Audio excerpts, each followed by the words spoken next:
Good morning, my Real News Midday TV family. Thank you so much for tuning in this morning, and I'm wishing for everyone a wonderful and a productive day. And in the news this morning, men freed of gun charges in dispute over electricity in Kingston. 2 men accused of using a firearm to assault a woman in a dispute over electricity were freed of gun charges in the Gun Court on Tuesday. Tariq Mercurius and Andre Plummer were found not guilty on charge of using a firearm to commit a scheduled offense and assault occasioning grievous bodily harm. Justice Vaughn Smith handed down the verdict after accepting submissions from the defense that the prosecution did not outline a case for the men to answer. The incident occurred on March 21, 2023 in Admiral Penn, Kingston, where the prosecution alleged that an argument over electricity distribution escalated into a fight. Plummer allegedly pulled a firearm and held it to the complainant's side while Mercurius assaulted her. However, defense attorneys Marcus Moore representing Mercurius and Shannon Clark representing Plummer argued that the prosecution's case was manifestly weak and its witnesses unreliable.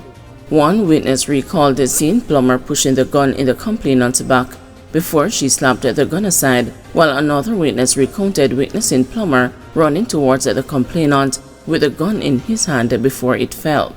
The lawyers argued that there were different descriptions of the weapon. The defense also raised concerns about poor lighting conditions on the day of the incident, challenging the witnesses' ability to accurately identify the weapon. Cops are charged in beating death of Mario Deane to stand the trial on November 11. The 3 police officers who were arrested and charged in connection with the 2014 beating death of St. James resident Mario Deane are slated to appear in the St. James Circuit Court on November 11 to answer to the charges against them.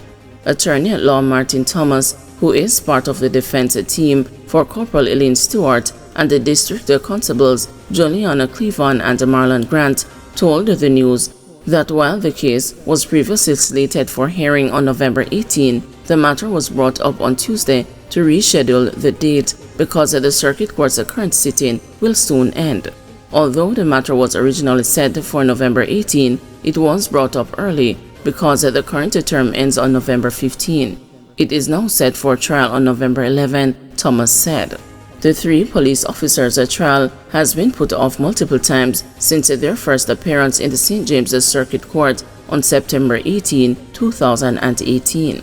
They are charged with manslaughter, misconduct in a public office, and perverting the course of justice. The allegations against the trio are that while they were on duty at the Barnett Street Police Lockup in Montego Bay on August 3, 2014, Deane was brutally beaten while in custody. The then 31-year-old man was arrested earlier that day for possession of a ganja spliff.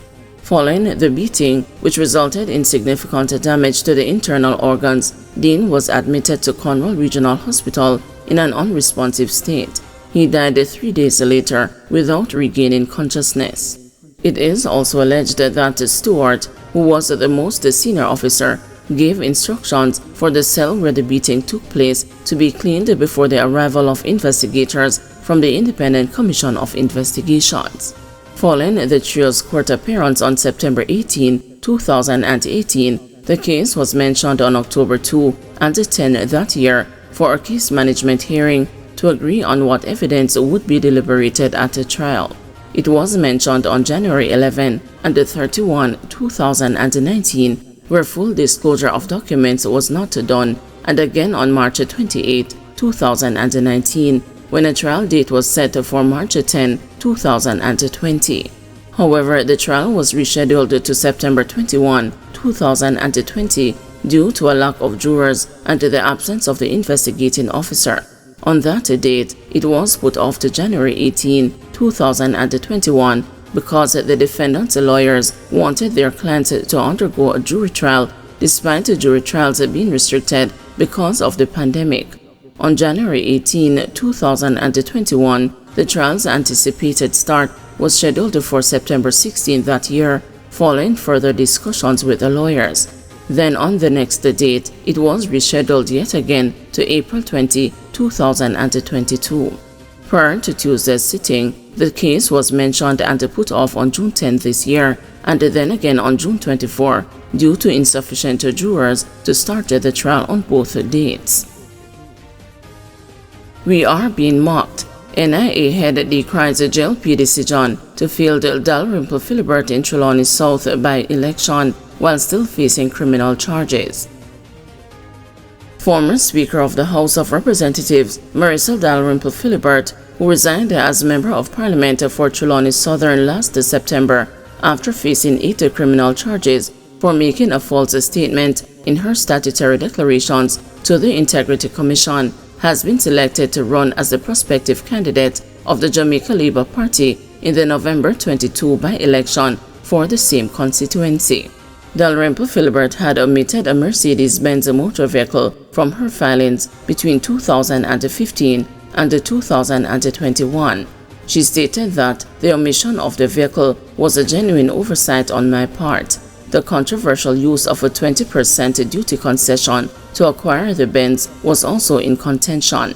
The former Trelawney Southern MP will return to court on December 6 when Parish Court Judge Leighton Morris will decide whether the Integrity Commission's case against her should be thrown out or proceeded to trial.